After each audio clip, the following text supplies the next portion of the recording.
Deacon to say, Annuncio vobis gaudium magnum, habemus papam. announce to you that we have a Father. The world had a Father. And now all of a sudden he's our Holy Father, and we're pledging him our love and our allegiance and our loyalty and our prayer. Everyone says there hasn't been anyone like him. That's what's so fascinating. And people of all faiths want to touch him. Yeah. Well, that's an appeal too. You know, we call him the Holy Father. Holy Father, please forgive me. Holy Father. You'll hear that title used quite often. This man, Bergoglio, Francis the Talking Pope, his predecessors, John Paul II, Pope Benedict, John Paul I, Pope Paul, Pope John the 23rd, Pope Pius. You can go all the way back, folks. I'm talking centuries. These men are replacement gods. And these men have taken upon themselves the title of Holy Father. He wears the titles of God. He wears the title Holy Father, head of the church. He never died for the church, but he stole that title from Christ. Jesus said, "And call no man your father upon the earth, for one is your Father which is in heaven." Yet the popes took to themselves the name Holy Father, along with all claims of authority that might be assumed by such a title. Pope Innocent III, who fathered the Inquisition, said, "The Pope holdeth place on earth, not simply of a man, but of the true God." Meanwhile, Pope Nicholas said of himself, "I am in all and above all, so that God himself and I, the Vicar of God, hath both one consistory, and I am able to do almost all that God can do. I then, being above all, seem by this reason to be above all gods." Nicholas even claimed that the popes had the power to change the gospel itself, saying, "Wherefore, no marvel, if it be in my power to dispense with all things, yea, with the precepts of Christ." But in the Bible, Jesus says, "Behold, I have set before thee an open door, and no man can shut it, and no man openeth." The Apostle Paul warned that, "If any man or an angel from heaven preach any other gospel unto you, let him be accursed." Yet despite these biblical warnings, the popes repeatedly claimed they were equal to and above God, and were even called by Catholics our Lord God, the Pope. The Lateran Council, while addressing Pope Julius II, said to him, "Take care that we lose not that salvation, that life and breath which thou hast given us, for thou art shepherd, thou art physician, thou art governor, thou art husbandman, thou finally art another God on earth." In the 19th century, Cardinal Giuseppe Sarto, who would later become Pope Pius X, declared, "The Pope is not simply the representative of Jesus Christ. On the contrary, he is Jesus Christ himself, under the veil of the flesh." Does the Pope speak? It is Jesus Christ who is speaking. Hence, when anyone speaks of the Pope, it is not necessary to examine, but to obey. Jesus said of himself, "I am the way, the truth, and the life. No man cometh unto the Father but by me." Yet Pope Pius IX blasphemously declared, "I alone am the successor of the apostles, the vicar of Jesus Christ. I am the way, the truth, and the life." The popes have not only made claims to be God, but have insisted that salvation itself depends directly upon obedience to them. Pope Boniface VIII said, "We declare, say, define, and pronounce that it is absolutely necessary for the salvation of every human creature to be subject to the Roman Pontiff."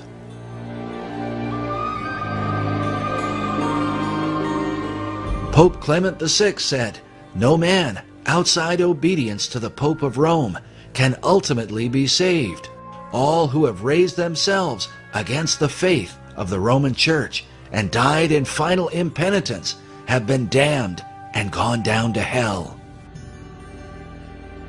Even in modern times, Pope John XXIII in 1958 declared, "Into this fold of Jesus Christ no man may enter unless he be led by the sovereign pontiff, and only if they be united to him can men be saved." In 1984, Pope John Paul II was quoted as saying, "Don't go to God for forgiveness of sins, come to me." The quote was based on a Los Angeles Times article which reported, rebutting a belief widely shared by Protestants and a growing number of Roman Catholics, Pope John Paul II dismissed the widespread idea that one can obtain forgiveness directly from God. Furthermore, according to traditional Catholicism, obedience to the papacy is said to be required, no matter how dreadful the Pope might be. Catherine of Siena, one of the patron saints of Italy, whose mummified head is still preserved in Rome today, said, "Even if the Pope were Satan incarnate, we ought not to raise up our heads against him, but calmly lie down to rest in his bosom. He who rebels against our Father is condemned to death. For that which we do to him, we do to Christ. We honor Christ if we honor the Pope." Such demands for blind obedience were confirmed by the popes themselves, but confronted by the reformers. By men like Martin Luther, who said, "The Pope, possessed by demons, defends his tyranny with the canon, Si Papa, or Yes, Father. This canon states clearly, if the Pope should lead the whole world into the control of hell, he is nevertheless not to be contradicted. It's a terrible thing that on account of the authority of this man, we must lose our souls, which Christ redeemed with his precious blood." Because of this evidence, Luther declared, "I believe the Pope is the masked and incarnate devil, because he is the Antichrist."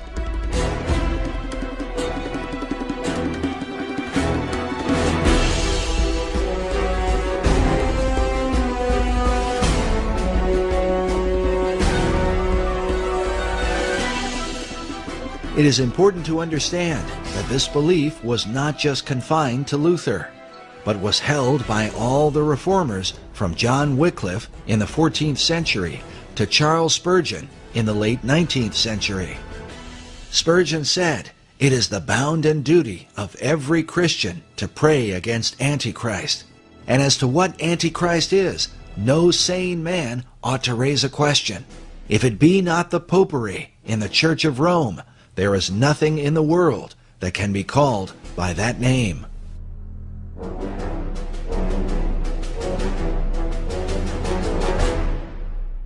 The Westminster Confession of Faith, along with the Savoy Confession, the Old Baptist Confession, and the Methodist views of John Wesley, all included the declaration that the Pope is that Antichrist, that man of sin and son of perdition, that exalteth himself in the church. This was also the belief of the men who translated the King James Bible. In their opening dedication, they commended the king for writing in defense of the truth, which hath given such a blow unto that man of sin as will not be healed. The view of the Antichrist, not as a single man, but of many men in a single office, was based in part on the teaching of John Wycliffe. In the Gospel of Matthew, the disciples asked Jesus, "What shall be the sign of thy coming and of the end of the world?" Jesus said to them, "Take heed that no man deceive you, for many shall come in my name, saying, I am Christ, and shall deceive many."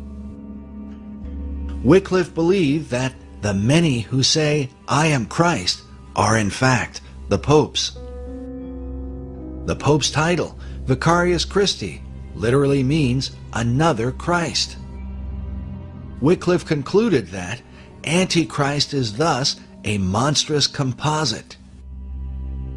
In further explaining the pope's title, author Dave Hunt writes, "The Latin equivalent of the Greek anti is vicarius, from which comes vicar.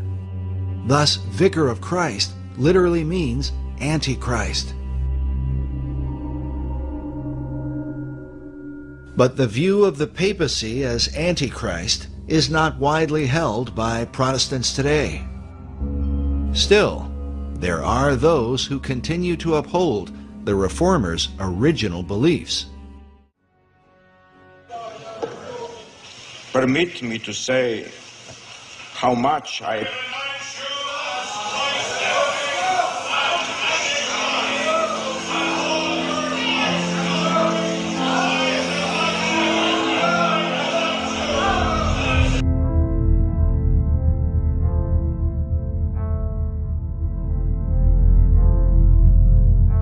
this official Vatican portrait of the current Pope. It is called The Truth, the Way, and the Life, Portrait of His Holiness, Pope Benedict XVI. But can this really mean that in the modern world there are some who still believe the Pope to be equal to Christ and God?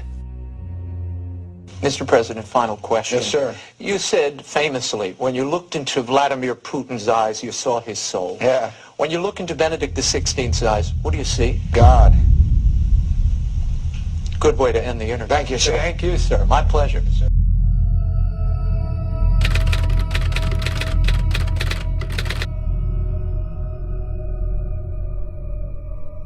We want to show you some extraordinary pictures which came to us from the Vatican on what was, of course, an extraordinary day. Within hours of Pope Benedict announcing that he was to resign, take a look at this. Lightning struck St. Peter's Basilica. You can see it again now in slow motion. Lightning struck St. Peter's Basilica twice immediately following the resignation of Pope Benedict XVI. Now, some people might not make anything of that, but lightning is something in sacred literature that almost always carries spiritual connotation. Sometimes it's good, sometimes it's evil, like when Jesus referred to Satan as falling like lightning. And I can't help but think that the timing of two lightning bolts on this particular building, the St. Peter's Basilica, at the Vatican, at the exact time following Benedict's resignation, I felt that it was mathematically improbable of chance. First, because two bolts, again, what do you make of coincidence and numerology? But we know that in sacred text and in Scripture, these kind of things would be interpreted as signs and omens. At the start of Lent last year, Jorge Mario Bergoglio was just a face in the crowd. Today, Pope Francis is the most talked about person on the World Wide Web. With days until the Holy Father makes his first ever visit to the U.S., his popularity has taken off. We were able to walk right up to the stage yesterday, which is literally set at this point. You saw that there are thousands of seats already lined up as well. As you can imagine, hundreds of thousands of people turned out to see and hear Pope Francis today. It was a mammoth effort. Philadelphia transformed into an outdoor cathedral. It's like being at the Super Bowl. His style was different almost immediately. The thousands before him as he bowed and said, "Pray for me." And suddenly there was a connection with people. That set the tone for this papacy. More people can actually relate to him. Absolutely. and bring more people into the church. More of a user-friendly Pope. Yes. That's what we need right now. We've needed for a while a renewed image, a renewed face of the church, and Pope Francis is giving it to us. The one man who is winning in every poll you look at, the Pope. His Twitter account, @Pontifex, ranks in the top 5 most searched words on the internet. Take a look. Look who's got his very own rookie baseball card, Pope Francis. Pope is even showing up on pizza boxes. Every trip he takes, Pope Francis has been met by adoring masses of the faithful. This week, he's been called a Catholic rock star. He's kind of a rock star, Times Person of the Year, the cover of Rolling Stone. Now there's even a Francis fanzine. He's captured the imagination not just of the world's 1.2 billion Catholics, but the world itself. I get it on the streets. I mean, everybody from the bartender to the cab driver telling me, Cardinal Dolan, we love this guy. He's been called the People's Pope.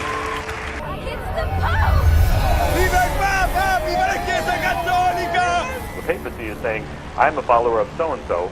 You see people going out and giving the rock star treatment and fawning and fainting and screaming and everything when a pope goes by. I mean, he's just a man. Humility has made the former Jorge Bergoglio a star far beyond the Catholic Church. And became one of the most popular religious leaders of our time. You can't be a Catholic without acknowledging Pope Francis as the representative of God on earth. Chi ritiene di poter avere un rapporto personale, diretto, immediato con Gesù Cristo, al di fuori della comunione e della meditazione della Chiesa. Sono tentazioni pericolose, sono tentazioni dannose, sono, come diceva il grande Paolo VI, dicotomie assurde. Pope Francis has worked tirelessly toward a new world religion in which all denominations are brought together as one. If you look at Francis's outreach over the past 3 years, and specifically in 2016, you'll find somebody who has openly condemned evangelical Christianity and the belief that you must have a personal relationship with Jesus.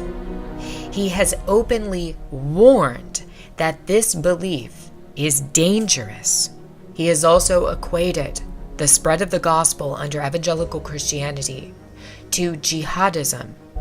In the meantime, he has done quite a bit of outreach to every other religion in the entire world. Why is this happening? The extent of Francis's outreach to other denominations in 2016 alone has been mind-boggling. In February, Francis held an emergency meeting with Patriarch Kirill of Russia for the first time since the 1054 Schism. Kirill then went directly to Antarctica, where he performed a bizarre religious ceremony consecrating the land and water surrounding the continent. Francis has also done outreach to Patriarch Bartholomew of Turkey, in which both leaders voiced support for the migrant crisis and called for more migrants to enter Europe. In May, Francis met with Al-Azhar of Egypt, who is the head of Sunni Islam. In January, Francis became the third pontiff ever to visit Rome's major synagogue. He has also hosted Jewish religious and political leaders at the Vatican. In June, Francis outreached to the Armenians. In July, Pope Francis visited Poland and told all of the young people in the audience to, quote, believe in a new humanity. ¿Cuál, María? Una maestra de vida espiritual.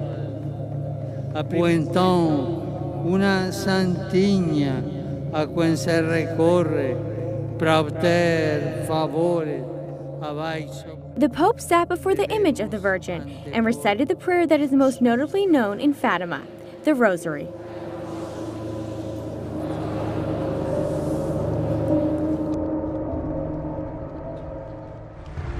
She's called the United Nations International Pilgrim Statue of Fatima and travels around the world. I've seen people who break down in tears as soon as they look at the face. The faithful believe they're seeing the face of Jesus' beloved Mother Mary. The theologians say it's called the aura of the Mother of God around it. That means the Mother of God's presence is with that image in such a way that you can look at other images of Our Lady and get your fill. It is one of the 4 original statues made under the guidance of Sister Lucia, the oldest of the 3 children. The 3 children, Lucia, Jacinta, and Francisco, said they saw an apparition of Mary while herding sheep near the village of Fatima, Portugal, May 13, 1917, and she revealed 3 secrets to them, including the prediction of World Wars I and II. And this is the face Lucia described. When you're looking at it, you feel her presence. You can get your fill at looking at other beautiful images, but you cannot get your fill at looking at this. You just want to look, and look again. Just a Mary shrine here, Mary shrine there, Mary shrine here, everywhere.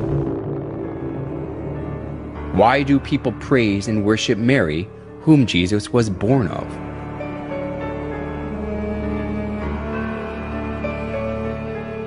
A famous Catholic bishop and writer, Alphonsus Liguori, explained in his writings that it is far effective to pray to Mary than to Christ. In the Franciscan Chronicles, it is related that Brother Leo once saw a red ladder, on the summit of which was Jesus Christ, and a white one on top of which was his most holy mother. And he saw some who tried to ascend the red ladder, and they mounted a few steps and fell. They tried again and again fell. They were then advised to go and try the white ladder, and by that one they easily ascended. For our Blessed Lady stretched out her hand and helped them, so they got safely to heaven. The story, which was made by the exuberant imagination, sounded plausible.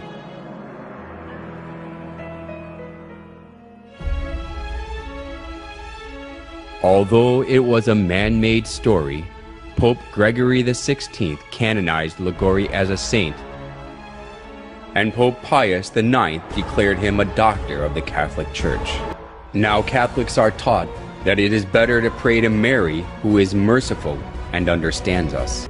We must never go to our Lord Jesus except through Mary, using her intercession and good standing with Him. We must never be without her when praying to Jesus. The plausible logic that Jesus cannot refuse Mary's request because she is his mother is shown well even through the image of Mary and baby Jesus.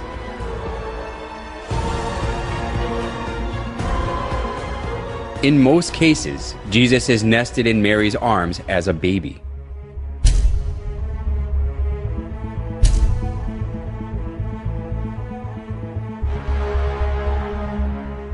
This downgrades Jesus to a little baby who is always dependent on Mary and lets people think that he can do nothing without Mary.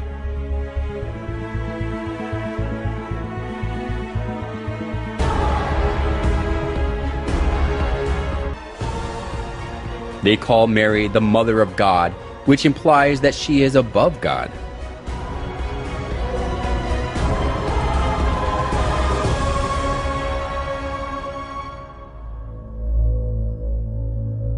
Mary as a female is merely a creation who was chosen to conceive Jesus. Mary worship of the Catholic Church reminds us of the mother-child worship of ancient Babylon. Just as Semiramis artfully spread the mother-child worship throughout Babylon when she ruled it over instead of her son Tammuz,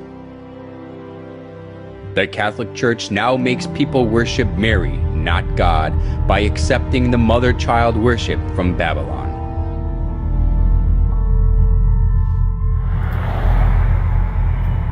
Hail Mary, full of grace, the Lord is with thee. Blessed art thou amongst women, and blessed is... There is no trace of suffering or even joy in this Mary's face. But it is not the alabaster emptiness of her gaze these people see as they pray. It is the Mary whose pain, at the loss of her son, Jesus Christ, resembles their own. Mary's role for us as Christians is humanizing. It's somebody that we can relate to. 20% of all Roman Catholic places of worship in the United States, nearly 4,000, are named for Mary. Shortly after the Council of Ephesus, which was in 431, when they declared her to be the Theotokos, the God-bearer, Mother of God. And then everything changes, and she starts to appear enthroned with a child on her lap, with angels and saints around her. That is when she becomes important. By the Middle Ages and Renaissance, paintings of Mary could be read for symbols of her holiness. Her outer mantle is blue, and underneath she usually, not always, has red robes. She wears a dark blue coat, and she stands on the half moon. She is the mother of all gods. So, the ancient religion of Babylon, they all have one thing in common: the sacred feminine. The sacred feminine. The sacred feminine. Ishtar the Babylonians, Tara the Buddhism, Fatima of Muhammad, Sophia the Gnostics, Shekinah to the Kabbalist Jew, Mary to the Catholic, and Shakti to the Hindu. These all have one thing in common: the sacred feminine. And the sacred feminine is going to take you back to the source of light, because the light that resides in that place that Plato talked about, you need a path to get back to that light. Listen, this is important. She is the one to take you to that light. Now, I'm going to give you a guess. Tell me this morning, who do you think that light is? You remember what this subject's all about? Lucifer. He's the light bearer. There's a wind blowing through this church today. And that wind comes from Lucifer. Yes, it is. That has brought him into the house, and he's now in power.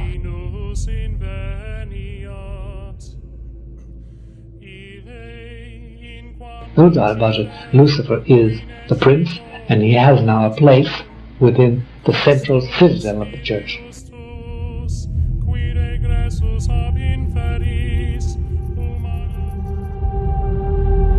A lot of priests like to perform themselves the satanic masses around Rome, and they perform them in the area where usually the Pope goes on holiday, near Castel Gandolfo, in the area where you have also Lake Nemi, in those forests around there.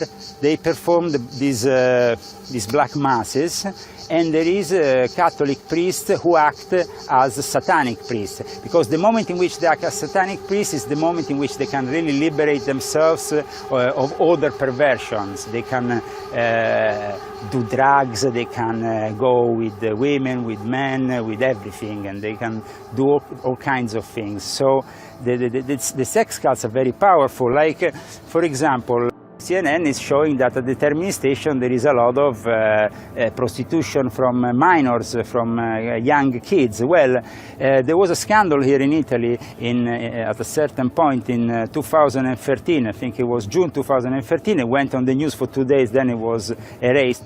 They go into this My Bar and in these places around the Termini station to pick up these young kids. And then they used to have these ambulances, these fake ambulances parked in front of Termini station, and they used to pick up these young Romanian kids, 14-year-old kids, and bring them directly into the Vatican.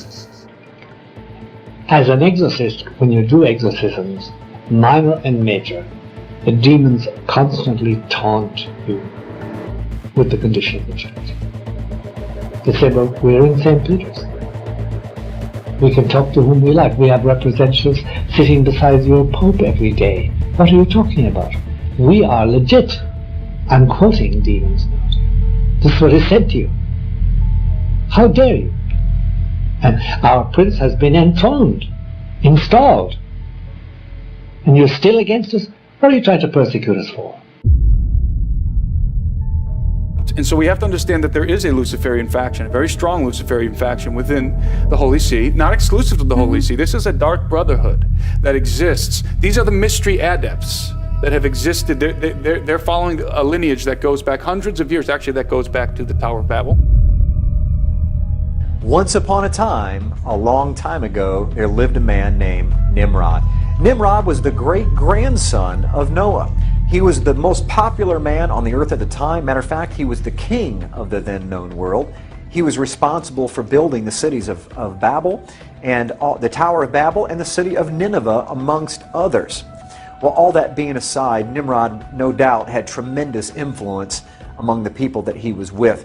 And what happened was he had this uncanny reputation of strength. He created great armies, and he was the ruler of the then-known world right after the flood. He was full of idolatry and covetousness, drunkenness, and rebelliousness towards God. And he had a phenomenal ability to deceive. Matter of fact, I suppose he was much like, I guess, an early politician 4,000 years ago.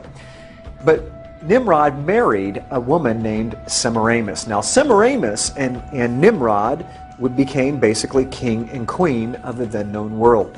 Well, at some point, Nimrod dies, and he became deified. He was the very first person that was ever deified on planet Earth, and they made him the sun god, which ended up being Baal. The word Baal in your scriptures can be traced back to Nimrod. So it's an interesting reality of history. When you see Baal and Ashtaroth, you're ending up coming all the way back to this story of Nimrod and Semiramis. And so Baal is now ruling the universe as the sun god, and somehow luck has it through the Babylonian legend that Semiramis gets pregnant by the rays of the sun of her deceased husband Nimrod. And she gives birth to a young baby boy named Tammuz. Semiramis, Nimrod's wife, insisted that Nimrod became the sun god. She cut Nimrod's dead body into pieces and sent them to each tribe of Babylon. People regarded the place where a part of Nimrod was buried as sacred.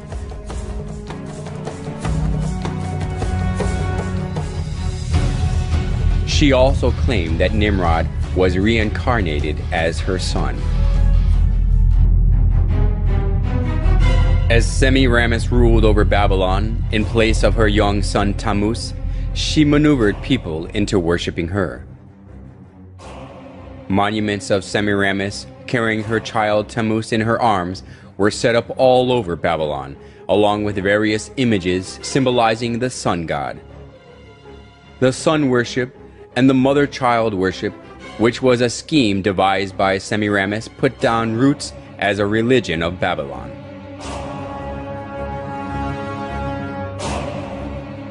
Idolatry stemmed from Babylon, spread to many countries after the Tower of Babel collapsed.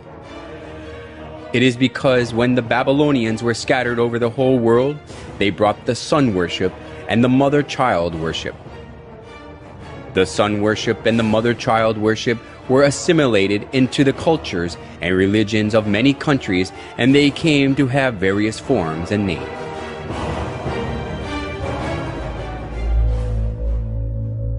Nimrod, the sun god, was known as Mithra in Persia, Sol in Rome, Ra or Horus in Egypt, and Apollo in Greece. Semiramis and Tammuz, who were the start of the mother-child worship, was called Isis and Horus, Venus and Dionysus, Diana and Attis, and Astaroth and Tammuz, respectively. Besides these, the image of Goddess, who is holding a baby in her arms, was venerated in many countries of the world. If so, was the mother-child worship the creature of an age, which was especially welcomed only in Babylon? Surprisingly, the mother-child worship of Babylon has been passed down through the thousands of years and still exists today. In Vatican of Rome, we can find the mother-child worship in its original state. Now, further down in the story, as Tammuz grows and becomes a man, Tammuz actually marries his mother, and they have a very sexual relationship. And that baby Tammuz and his mother Semiramis is where you get the story of Cupid. Cupid, during Valentine's Day, is how the story of Valentine's Day developed, was from Tammuz, who married a very unbiblical relationship with his mother. Okay, back to the story of Tammuz. So Tammuz, for 40 years, was a tremendous hunter, and he took the place of his father, ruling the world, and had tremendous power. But more than anything, he was a credible hunter. But unfortunately, his gift and his skill of hunting caught up with him one day, because he was killed during his 40th year by a wild boar. Every spring, the first Sunday after the vernal equinox, the spring equinox, they have what was called Ishtar's Sunday. And they would have a sunrise service. At the sunrise service, the priest of Ishtar would impregnate young virgins on the altar, and during that same service, they would take the babies that were now 3-month-old from the previous year, and they would sacrifice those children on the altar to Ishtar, and then they would take the eggs of Ishtar, and they would dip those eggs in the blood of those young infants. And that is where we get sunrise services, and that is potentially where we get the dyeing of Easter eggs. It is also interesting to note that worldwide universal color of Easter eggs is red. Even the White House, the official color of the White House Easter egg is ruby red. Now, back to Tammuz. Tammuz gets killed by a wild boar. So every year, in commemoration of celebrating the death and the deification of Tammuz, which became the son of God, the son of his father, they would set aside 40 days prior to Easter, and they would fast and they would pray, and they would have a giant feast on Easter Sunday where they would celebrate the death and the resurrection of Tammuz. And guess what they would have for dinner on that Sunday evening? You got it, Easter ham. They would kill a boar in commemoration to Tammuz, who was killed by a wild boar. And yes, the 40 days prior to Easter, we call it Lent, or the Catholics call it Lent, that 40 days did not come from, my friends, the 40 days of Jesus in the wilderness. That 40 days was already in place for thousands of years before Jesus even showed up. It comes from the 40 days of fasting and praying for Tammuz before they celebrated Easter. I'm going to give you some of the names and what they're most commonly remembered for in these different cultures, and some of you will recognize them immediately. First of all, in Egypt, they were known as Isis and Osiris. In Phoenicia, they were recognized as Asheroth and Baal, the very same Asheroth and Baal that you see in the scriptures. In Greece, they were Aphrodite and Adonis, or Eros, where we get the word erotic from. And in Rome, they were called Venus and Cupid. That's right, that's where we get Valentine's Day from, and Cupid. Even in the Far East, listen to this, this is amazing, Cupid was known as Zoroaster. Zoroaster is made up of two words, Zoro, which means seed of, and Asheroth, which is Easter. And so what Cupid actually means in the Far East is the seed of Easter, or the seed of his mother. Tammuz and his mother Semiramis. If you look on your screen, you're going to see Isis and Osiris, or this is Ishtar and Tammuz. Now, some of you may be asking, well, wait a minute, I celebrate Easter, you're talking about Ishtar.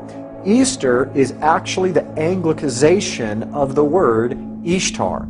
In other words, if you say Ishtar in English, it's pronounced Easter. That's how the etymology of that word evolved over time.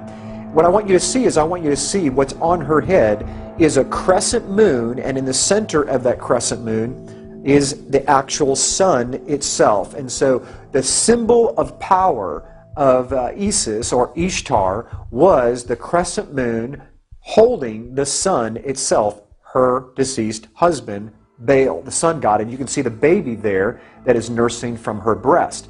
Ishtar was known as the goddess of the East, the bare-breasted fertility god of the East, or the sunrise, which is why they had the service at sunrise on Easter morning. Here on your screen you see a pagan carving of the solar deity Baal Hadad depicted as a disc in a crescent. Okay, you can see the half-moon disc there in the center of your screen with the sun that is cradled inside of it. That is the sun god, as well as the crescent moon that surrounds it. Now, as you see that the main symbol for the sun god was the crescent moon with the sun on the top of it, or centered and cradled inside that crescent moon, we now move to something that's a bit controversial but very true historically, is the Catholic Eucharist is actually the sun that is inside of that crescent moon. I'm going to show you some pictures of the actual Eucharist in different positions, and you're going to see that not only is it similar, it's identical. This is where they got the symbols from. You can see here, this is a particular object that holds the Eucharist, and I found this online, and this is what the quote said. I left off the particular church for obvious reasons, but this was their advertisement for a particular Friday. It says, Eucharistic adoration is held on the first Friday of every month for the purpose of honoring and praying to the Blessed Sacrament. Now, I don't know about you, but my Bible says to pray to the Father, our Father. Yeshua, Jesus, said to pray to the Father. He did not say to pray to inanimate objects, whether they represent Him or not. Now, look very carefully at, on the right-hand side, you can see the moon, the crescent moon shaped, holding that sun or that wafer of bread. Here's a close-up of it right here. The crescent moon cradle with the sun-shaped monstrance of the Roman Catholic Church. And now you'll see that it's actually the rays of the sun go all the way around this. They didn't hide it at all. Why did they not hide it? Because this is thousands of years old. This comes right out of paganism and sun god worship, where it was the symbol of Baal and his wife Ishtar. And right here you can see the pine cone staff is another symbol found in paganism that's connected with the sun god coming out of Egypt, Osiris.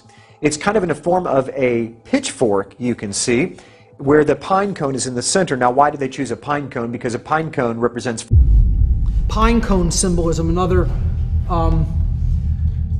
very popular piece of symbolism for people who consider themselves, quote, in the know.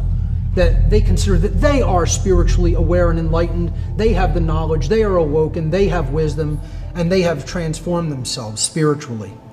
In many cases, it's the exact opposite. The pine cone symbolism comes after the pineal gland, which is at the center of the head. It's right here, circled in red. It's considered in the midbrain or the limbic system of the brain.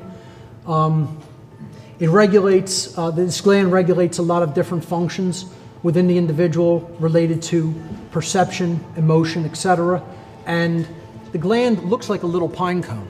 It has a lot of blood flow that goes through it, and it's very much attacked as something that they seem not to want to develop or function properly. So a lot of the food, things in water are very much attacked to target this part of the central nervous system. The pine cone literally looks like a little pineal gland. Okay, the pineal gland looks like a little pine cone, I should say. This is called the Court of the Pine Cone, and it is at the Vatican. That's where that pine cone is at.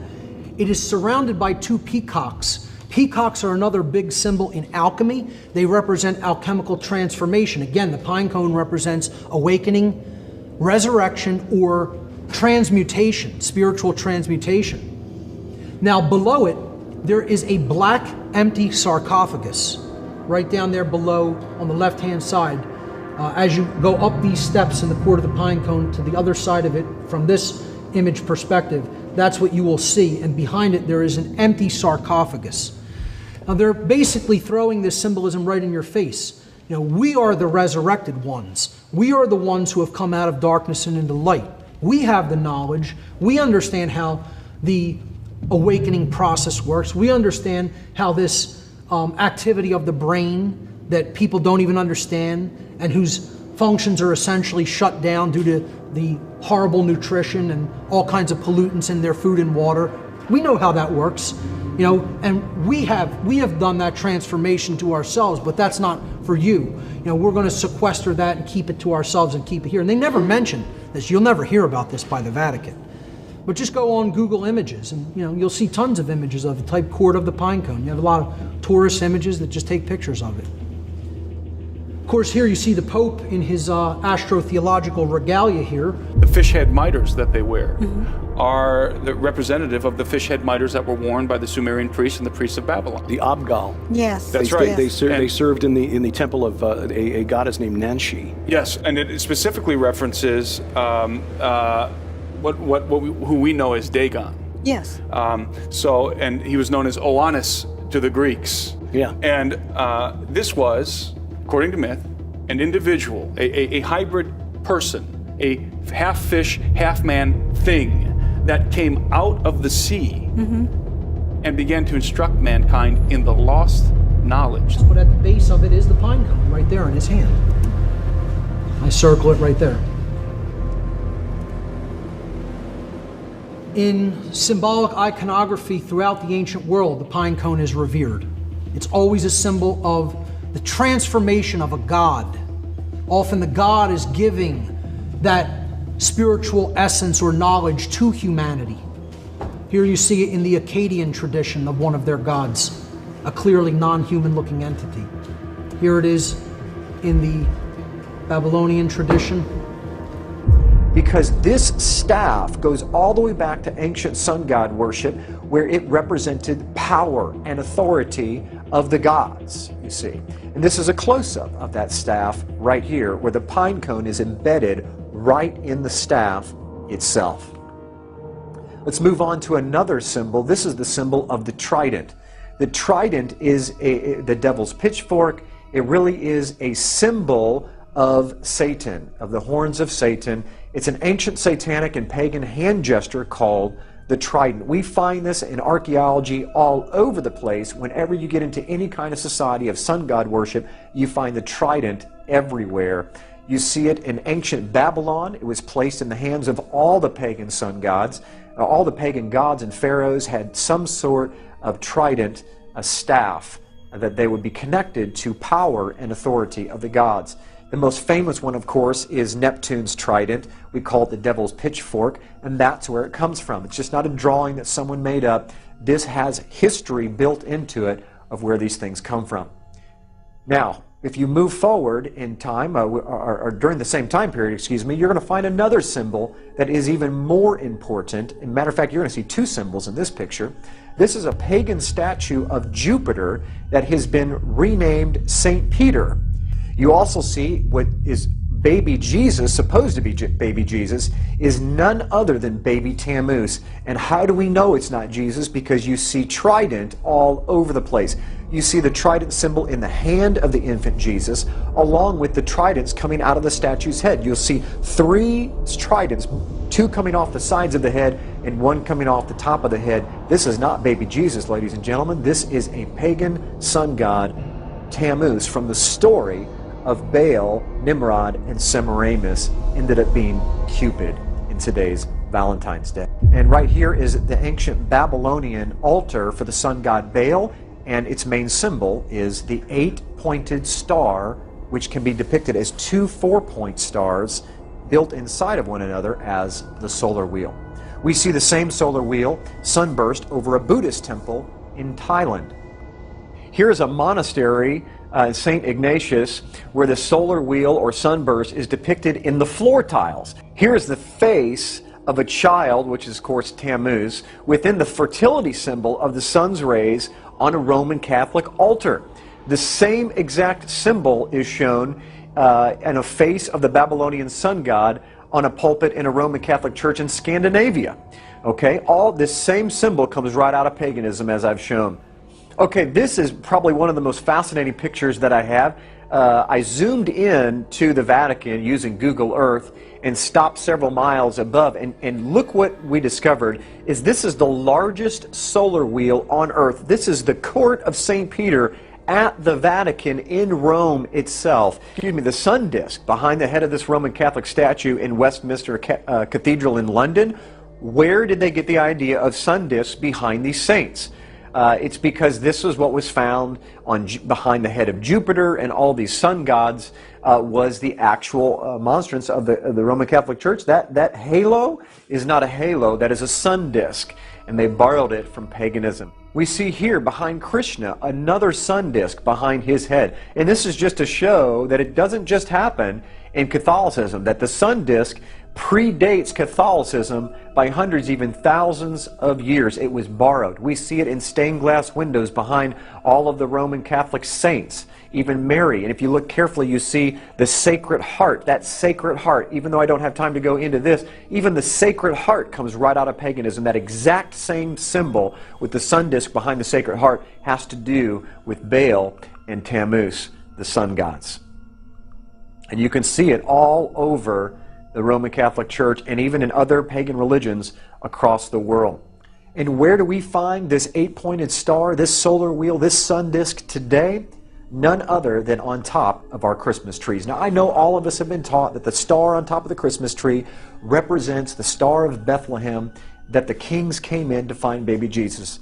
But unfortunately, the star of the ancient pagan sun gods predates the star of the Christmas tree, the Star of Bethlehem, by over 1,000 years. They were taking the sunburst and connecting it to what you're going to learn in just a few minutes is the tree of Nimrod, and that is where we get our Christmas tree from and the star that we put on top.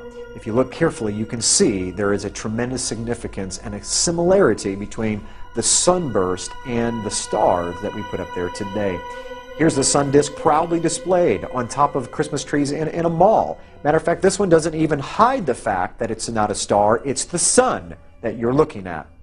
Even the 8-pointed star on top of the White House Christmas tree for everyone to see is the same 8-point star that we find in archaeology thousands of years ago connected to pagan sun god worship. When do you think the birthday of Nimrod and Tammuz was? On the first day of the year when the sun is reborn. And what day do you think that the sun is reborn? In the middle of winter, at this winter solstice, December 25th. That's right. That's where we get December 25th on Christmas Day, where we say that Jesus was born. Why did we choose Jesus being born on December 25th? Where did that date come from?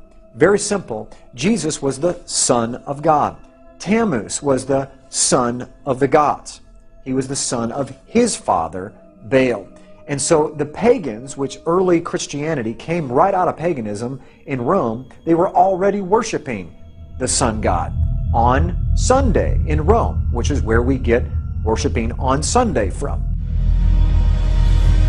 All judges, city people, and craftsmen shall rest on the venerable day of the sun. Constantine's edict in 321 played an important role in making the sun god worship faith to put its roots down in the church. Many Bible believers today have followed tradition handed down by previous generations. They believe and were taught that Sunday is the proper day of worship, that the Savior changed the day of worship from the Jewish Sabbath to Sunday. The adoption of Sunday as the Christian Sabbath has little to do with the Bible and everything to do with Constantine the Great over 300 years after the Messiah's death. Constantine was emperor of the Roman Empire from 306 to 337 CE. He was a sun worshipper who on his deathbed converted to Christianity. In 321 CE, while still a sun worshipper, Constantine established Sunday as the day of worship.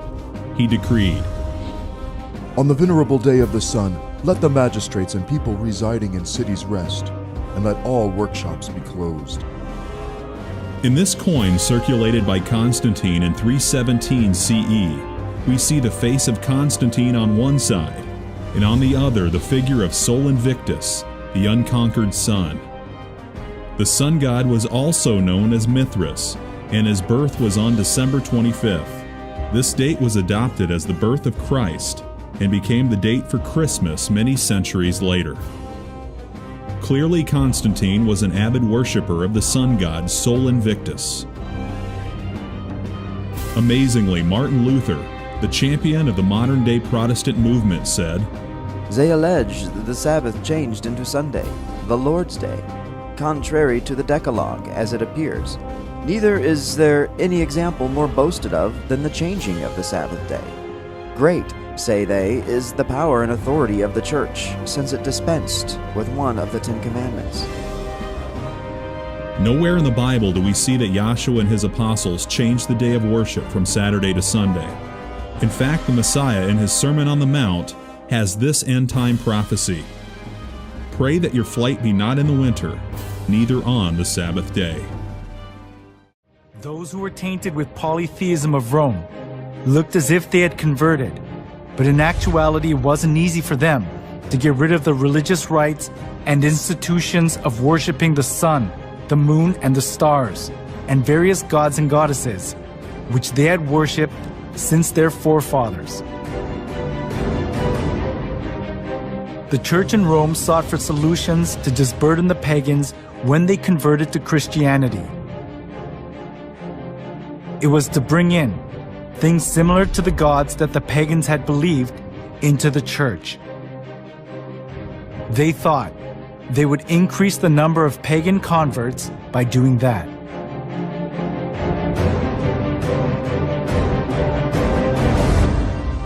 For the Christian bishops introduced, with but slight alterations into the Christian worship, those rites and institutions by which formerly the Greeks and Romans and others had manifested their piety and reverence towards their imaginary deities, supposing that the people would more readily embrace Christianity if they perceived the rites handed down to them from their fathers still existing unchanged among the Christians.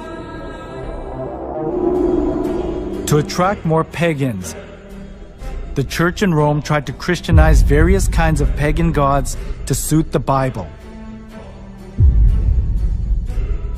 One of the most representative things among them was accepting pagan customs of the sun god worship tradition.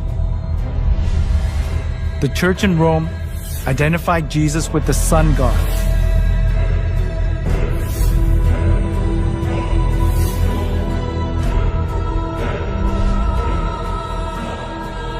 Inside of the church was decorated with various kinds of sun images, and the idea to worship the sun was established as if it were the truth of the church.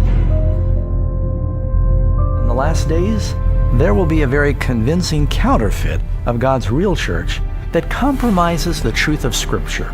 Jesus warns it will nearly deceive the whole world. The Vatican is secretly preparing for the arrival of alien saviors. They seem to be intentionally creating dogma that is going to position the Roman Catholic Church to be at the forefront of an official disclosure moment. The Vatican is involved in ufology in ways that we can't even imagine. So while we're standing here in the headquarters of the Jesuits, tell us about Mount Graham.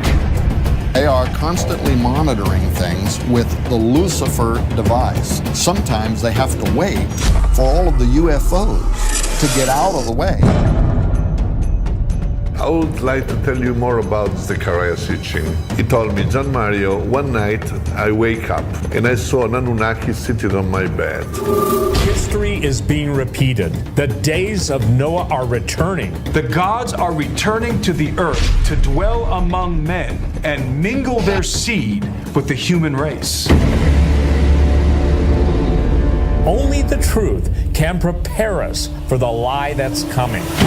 Shortly after this final deception, Christ will return, and he will come for a church that has been purified from all the false traditions and paganism. This spiritual war has been raging down through the ages, and it's clear that this prophecy is fast fulfilling. As the battle intensifies, we're all faced with a choice. Choose for yourselves this day whom you will serve. Soon, all will either join the bride of Christ or follow the beast of Babylon. Where will you stand? In this world, you're either serving Christ or you're serving Lucifer. Amen.